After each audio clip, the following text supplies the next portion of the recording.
নমস্কার বন্ধুরা, আপনাদের সকলকে পামেলা লাইফস্টাইল চ্যানেলেতে অনেক অনেক স্বাগত জানাই। আশা করি আপনারা ভালো আছেন এবং আমরাও কিন্তু প্রত্যেকে খুব ভালো আছি। আজকে দেখা হচ্ছে আরও একটি নতুন মজাদার দুটো রেসিপি নিয়ে। রেসিপি কিন্তু আমি দেখাচ্ছি না, দেখাবে কিন্তু আপনাদের দাদা ভাই। কী রেসিপি দেখাবে এতক্ষণ নিশ্চয়ই বুঝেই গেছেন। দেখাচ্ছে দু রকম বেগুনি। দু রকম বেগুনি কেন বললাম, তা হলো একটা হলো বেগুনের বেগুনি আর একটা হলো মিষ্টি কুমড়োর বেগুনি। তো কুমড়োর বেগুনি কারা খেতে ভালোবাসে তারা সবাই কিন্তু প্লিজ হাত তুলবেন আর কমেন্টের মাধ্যমে জানাবেন বন্ধুরা। আমার তো দু রকমই খুব ভালো লাগে। তো বেগুনি করার জন্যই প্রথমে তো কুমড়ো এবং বেগুনগুলোকে ভালো করে কেটে ধুয়ে আর জলটা ছাঁকিয়ে রেখে দিয়েছে। এরপর নিয়েছি একটা পাত্র নিয়েছি বেসন, লবণ, লঙ্কার গুঁড়ো, হলুদ গুঁড়ো। ভালো করে এগুলোর সঙ্গে ভালো করে বেসনটা মিশিয়ে নিতে হবে। এতে কিন্তু কোনো রকম বেকিং সোডা চলবে না। আপনার দাদাভাই উইদাউট বেকিং সোডাতেই বানিয়ে দেখাবেন কীভাবে মুচমুচে এবং ফুলো ফুলোভাবে বেগুনি করা যায়। তারপরে অল্প অল্প করে জল দিয়ে এরকম ভালোভাবে বেসনটাকে রেডি করে নিল। আপনাদেরকে থিকনেসটা দেখিয়ে দিল, খুব মোটাও নয় আবার খুব পাতলাও নয়। আর এই যে এক টোপার মতন আঙুলের সাহায্যে তেলটা গরম হয়েছে কি না তা আপনাদের দাদাভাই কিন্তু দেখে নিল। মানে বেগুনিগুলো করার জন্য তেলটা পুরো রেডি হয়েছে কি না। তেলটা একদম খুবই হাই স্পিডে রেখে গরম করে নেবেন না। দেখতে পাচ্ছেন গ্যাসের ফ্লেমটা ওই জন্য দেখাচ্ছি, কখন হাই করছে আর কখন মিডিয়াম করছে সেইটাও কিন্তু একটু দেখার বিষয় আছে বন্ধুরা। আপনারা প্লিজ বন্ধুরা স্কিপ করে দেখবেন না, পুরো ভিডিওটা স্পষ্টভাবে ভালো করে দেখিয়েছে আমার দাদাভাই। আপনাদের কাছে অনুরোধ, আপনারাও এরকমভাবে ভালোভাবে ধৈর্য নিয়ে ভিডিওটা দেখুন। খুব বেশি সময় নেয়, খুব বেশি জিনিসও লাগছে না, খুবই সহজভাবে ঘরোয়া উপকরণ দিয়েই আপনাদের দাদাভাই বেগুনিটা করে দেখাচ্ছে। এতে কিন্তু কোনো কর্নফ্লাওয়ার, কোনো চালের গুঁড়ো কিংবা বেকিং সোডা কিন্তু ওইসব কোনো কিছুই লাগছে না। তার সত্ত্বেও কীভাবে মুচমুচেভাবে বেগুনি করা যায় তারই দেখাবার জন্য এই ভিডিওটা আপনাদের সঙ্গে শেয়ার করা হচ্ছে।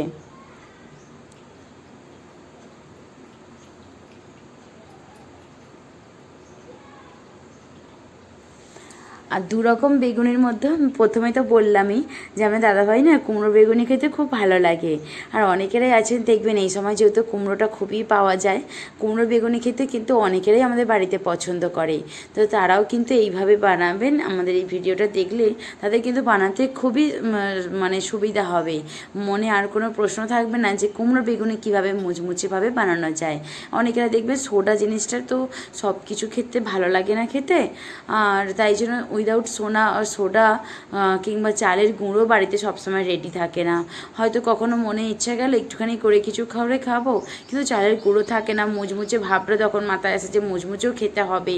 কিন্তু এই যে ভিডিওটা দেখছেন এরপরে আর কিন্তু চালের গুঁড়োর কথা আপনাদের মাথাতেই আসবে না।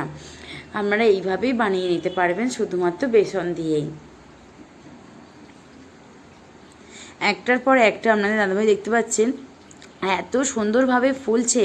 আপনাদেরকে তো সামনে থেকে ওই জন্য দেখাচ্ছি, দেখতে থাকুন আপনারা কিন্তু।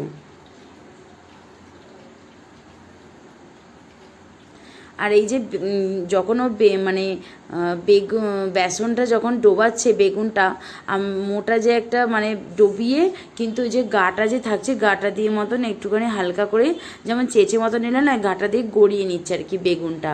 তাহলে এক্সট্রা বেসনটা থাকছে না, এক্সট্রা বেসনটা চলে যাচ্ছে। তার ফলে কী হচ্ছে বলুন তো, খুবই পাতলা জিনিসটা থেকে মানে বেসনের যে প্রোটিনটা খুব পাতলা হচ্ছে, যার ফলে খুব সুন্দরভাবে কিন্তু ফুলছেও।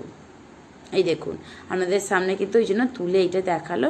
এই দেখুন লঙ্কাটা নিয়ে বেসনেতে চুবিয়ে এই যে গা দিয়ে একটুখানি চেঁচে মতন টাইপের নিল বেসনটাকে। এই দেখুন এই মির্চি ভাজিগুলো আমার দাদাভাই পছন্দ করে। আর কিন্তু এগুলো কিন্তু ঝাল। আমরা হায়দ্রাবাদে তো আমাদের মির্চি ভাজি খুবই ফেমাস, কিন্তু সেগুলো যতটা ঝাল থাকে না, সেগুলো খুব বড় বড় মোটা মোটা হয়।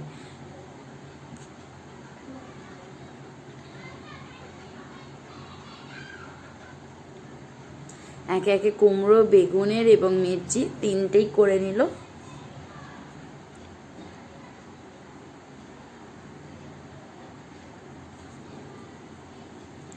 মিষ্টির কুমড়োর পালার এবার।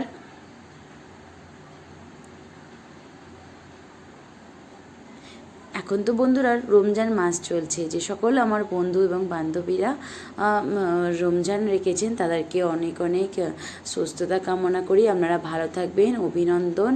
আর আপনাদের যেমন প্রত্যেকটা দিনই সকল পরিবারে নিয়ে যেন ভালোভাবে কাটান আপনারা, আর এটাই প্রার্থনা করি প্রত্যেকেই যেন আমার পরিবারের সকলেই যেন ভালো থাকেন, সুস্থ থাকেন। আর এই রমজান মাসে তো সারা দিনটা রোজা রেখে আপনাদের সন্ধ্যার সময় করে যখন রোজার ভাঙার হয় তখন তো এরকম অনেক কিছু আইটেমের স্ন্যাক্স খান।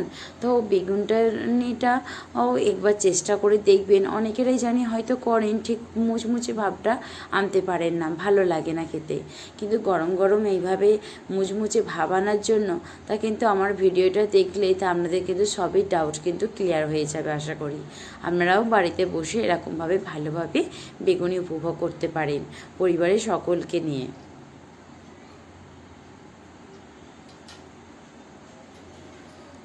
আর এই যে চিমচি মতনটা দেখছেন, এটাতে কিন্তু খুব মানে সুবিধা হয় মানে কোনো জিনিস স্ন্যাক্স জিনিস মানে পাল্টে খাওয়াতে আর কি, পেট করতে। আর এটা দিয়ে না আমি রুটিও কিন্তু করে থাকি বন্ধুরা। এই যে একদম হয়েই এসেছে,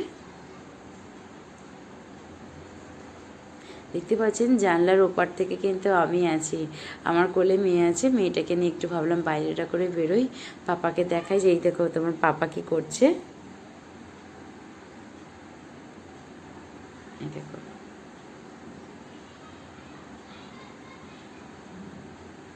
সব হয়ে গেল আমার। আর এরপরে তেলটা গরম ছিল বলে আমি একটু বললাম ওদিক থেকে যে তাহলে পাঁপড় আছে, পাঁপড় এনে রেখেছো, পাঁপড়গুলো ভেজে দাও না।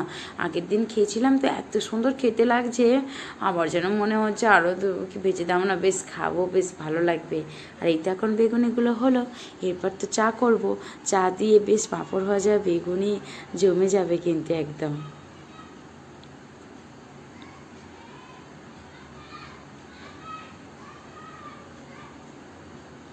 এই যে আমাদের হয়ে গেল, চলুন এবার আমি না খেয়ে বলি আপনাদেরকে ঠিক কেমন হয়েছে। চলো,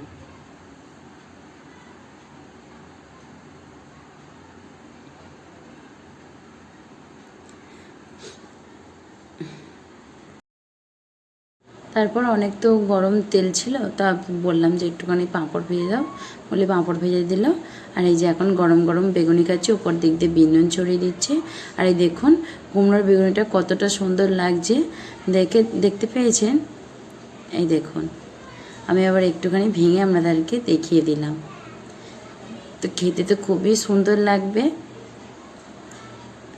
চলুন আর একটা আমি খাচ্ছি। এই যে একটা থেকে আর এইসব মন ভরে বলুন না। বেগুনি পেঁয়াজি এইগুলো মানে বাঙালির কাছে একটা কি বলবো, একটা ইমোশনাল যাকে বলে হয়। এইগুলো একটা সন্ধ্যের সময় চায়ের সঙ্গে একটা ইমোশনাল স্ন্যাক্স।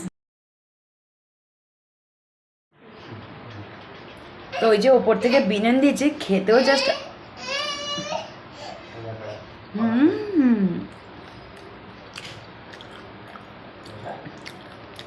দারুণ।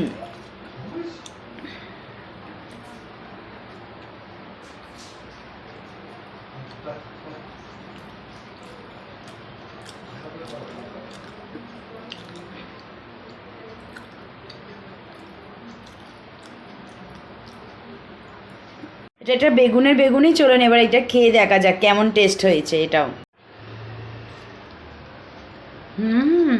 দেখতে পাচ্ছেন খুব সুন্দর হয়েছে, দারুণ। যেন মনে হচ্ছে আমি কোনো মেলাতে চলে এসেছি। আর এই যে এইটা হলো মির্চি ভাজি, এটা কোনো ঝাল মির্চি ভাজি করেছে। চলুন তাহলে এবার খেয়ে নেওয়া যাক। একটু চা করে আপনার দাদাভাইকে দিই। তো বন্ধুরা, দুটো রেসিপি আপনাদের সামনে শেয়ার করলাম। তা কোন রেসিপিটা আপনাদের সবথেকে বেশি ভালো লাগলো তা কমেন্টের মাধ্যমে জানাবেন। আর এরকম রেসিপি যদি আপনাদের বন্ধুরা ভালোবাসে তাদের সঙ্গে কিন্তু শেয়ার করতে ভুলবেন না। আর ভালো লাগলে একটি অবশ্যই লাইক করার অনুরোধ রইল। আর চ্যানেলে নতুন হয়ে থাকলে চ্যানেলটি কিন্তু অবশ্যই সাবস্ক্রাইব করে পাশে থাকবেন। আর পাশে থাকা বেল আইকনটি ক্লিক করে রাখবেন এরকম নিত্য নতুন ভিডিও দেখার জন্য।